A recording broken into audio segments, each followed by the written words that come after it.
Number 1, Christmas Tree Inn. When you were a kid and you wrote letters to Santa, they probably ended up here. But a jolly old man in a red suit wasn't on receiving end of your Christmas wish list. Originating in 1937, Santa Claus gained popularity as a tourist spot, but by the 70s, business has started to decline, and by 1995, the town was empty. Today, you can still see Santa's face plastered around town, accompanied by a lot of graffiti. Number 2, the Lisa Frank Factory. What was once a colorful tribute to a 90s school supply empire is now a mysterious relic from another time. We don't recommend scaling the fence that surrounds the building, but even from the street, the colorfully painted warehouse, shimmering wall of windows, and striking horse statue are worth a peep. This abandoned place may not be abandoned for long. However, in December 2023, the Lisa Frank TikTok account posted a video of the warehouse with the caption, "We are back," and has been teasing a reopening.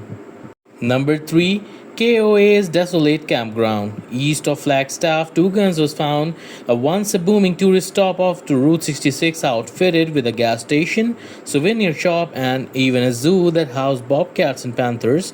Like many Route 66 stops that were bypassed by I-40, it died a quick death and is now in ruins. Now you can stroll through the graffitied grounds and jump into the drained pool. Number 4, empty jailhouse at Salt River Canyon. There's something really creepy about abandoned jails and prisons Alcatraz, anybody? So the empty jailhouse in Salt River Canyon didn't actually house any Wild West outlaws, notorious killers or criminals. It was just built as a fun spot for tourists to take photos while fueling up their cars, but still a little eerie.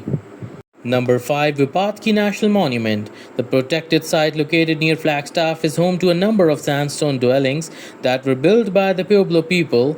Evidence of the first inhabitants date way back to 500 AD. Vipatki is the largest building on the site with more than 100 rooms. Abandoned since 1225, the multi-story residence was added to the National Register of Historic Places in the 1960s. Number 6, Twin Arrows Trading Post. Just another abandoned pit stop along the historic Route 66, the Twin Arrows Trading Post consists of a gas station, diner, and empty curio shop. After being restored in 2009, one of the massive faded red and yellow arrows has since fallen. While the buildings are owned by the Hopi tribe, the land and trading post sits on belongs to the state of Arizona. Supposedly there has been talk about restoring the area, but it still remains boarded up and in decay, overcome by Arizona's harsh elements and weeds. Number 7, Vulture Gold Mine. Vulture City was established at the height of the California gold rush in 1863. After several years of success, Vulture Mine was shut down temporarily by a regulatory agency in 1942 and permanently soon after. The site is no stranger to legend and urban myths. Some say the property is haunted, and we'd take their word for it. Over a dozen men met their fate at the Hanging Tree, an old ironwood for theft during the mine's heyday. Today you can check out the mine for yourself for $15.